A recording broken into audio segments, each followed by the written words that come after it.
Hello guys, welcome to my YouTube channel IELTS Command.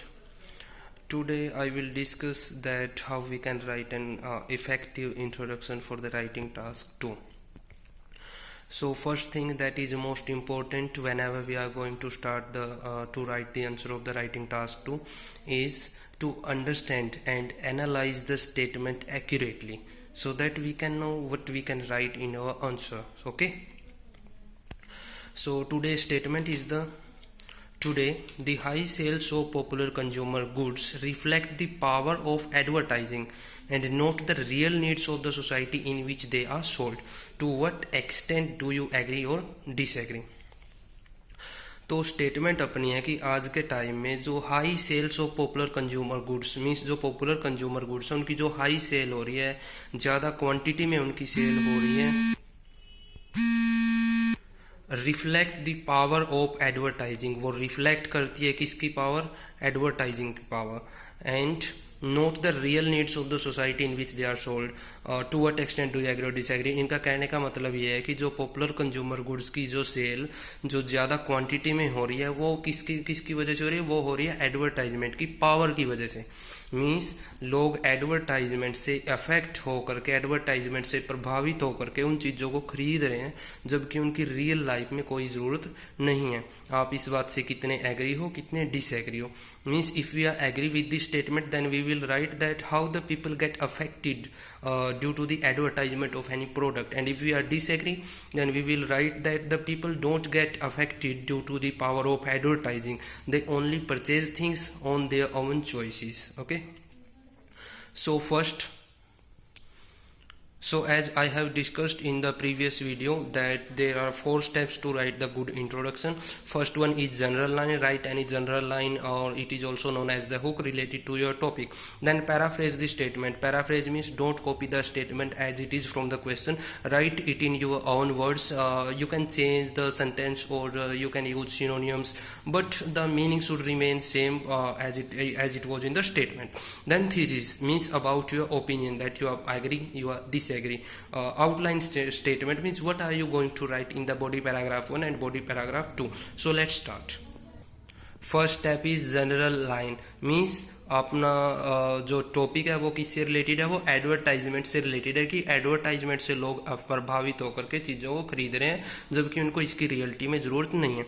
So general line is nowadays there are lots of advertisements on television or other sources of media through which the people can keep themselves updated with the latest product. Okay, सो जो general line लिखनी है, जो hook लिखना आपने introduction का जो first step है उसको आपने ज़्यादा लेंथी कभी भी नहीं लिखना है। That's a normal simple sentence, 1 और 2 लाइन्स में उसको आपने लिखना है, बिकॉज जो हमारा जो मेन हमें बैंड स्कोर मिलना है वो किसका मिलना है? वो हमारा स्टार्ट होगा पैराफ्रेजिंग से। जनरल लाइन और हुक सिर्फ उसको थोड़ा सा इंप्रेसिव बनाने के लिए कि आपका राइटिंग टास्क की जो इंट्रोडक्शन है वो थोड़ी सी इंप्रेसिव लगे, और इंप्रेसिव बनाना इसलिए ज़रूरी है, suppose without any impressive introduction you are like that if you are going to the speaking exam and rudely to the examiner, and unhappy examiner will never give you the perfect band score कि अगर आप speaking में जाकर rudely behave करते हो examiner के साथ तो वो कभी भी आपको अच्छा बैंड स्कोर नहीं देगा। सेम है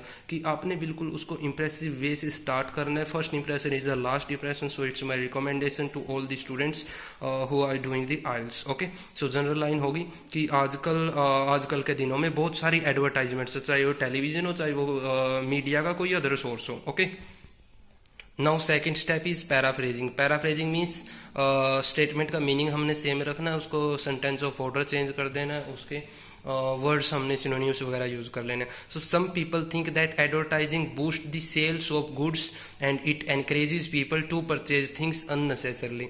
तो ये हमने पैराफ्रेज किया है कि कुछ लोग ये सोचते हैं कि जो एडवर्टाइजमेंट है वो बूस्ट करती है जो चीज़ों की जो सेल है, जो उनकी बिक्री है, और ये इनक्रेज करती है लोगों की वो उन चीज़ों को खरीदें, कि वो उन चीज़ों को बिना किसी ज़रूरत के खरीदें। मीन्स वही जो उसने स्टेटमेंट में बोली थी कि जो सेल हो रही है हाई क्वांटिटी में, लार्ज क्वांटिटी में, वो किसकी वजह से हो रही है? Effect of power of advertising की वजह से, और जबकि उनको रियल नीड उसकी नहीं है। So sorry for the disturbance.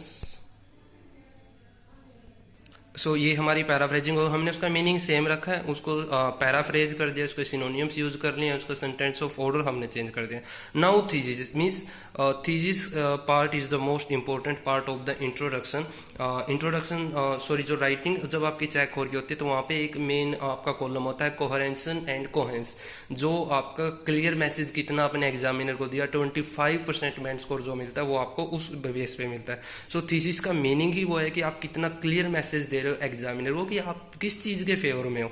So thesis is I am agree with this statement, मैं एग्री हूँ स्टेटमेंट के साथ but up to some extent, लेकिन पूरा नहीं हूँ, कुछ एक्सटेंट तक एग्री हूँ। Because there are also other reasons to boost the sale of any product, क्योंकि यहाँ पे तो और भी रीजन है जिससे किसी भी प्रोडक्ट की जो सेल है वो बूस्ट हो सकती है। मीन्स सिर्फ एडवर्टाइजमेंट ही नहीं है, यहाँ पे और भी है। मीन्स मैं एडवर्टाइजमेंट से बिल्कुल मना भी नहीं कर रहा, लेकिन बिल्कुल उसके पूरे का पूरा फेवर में भी नहीं जा रहा। मीन्स 70-30 में इसको लिखने की ट्राई करता हूँ। Then outline sentences, outline sentences वो होते हैं कि आप एग्जामिनर को बता रहे हो कि आप आने वाले पैराग्राफ में क्या डिस्कस करोगे। So we can write this ऐसे will discuss impacts of advertising on people and other reasons to purchase any product, या फिर हम दूसरा सिंपल लिख सकते हैं, ये बातें हमने ऊपर भी I will discuss my views in the upcoming paragraph. Clear? So आपने always remember these steps only whenever you are going to write the introduction. First step is general line. If you have any impressive general line, then write that. If you don't have, then skip that. And then paraphrasing means change the statement according to the different sentence of order and different words, but the meaning should remain same. Then thesis means in which you favor, agree, disagree. Outline sentences, what are you going to write in the body paragraph 1 and body paragraph 2.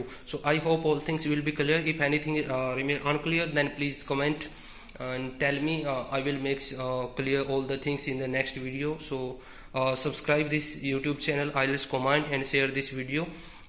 Bye bye.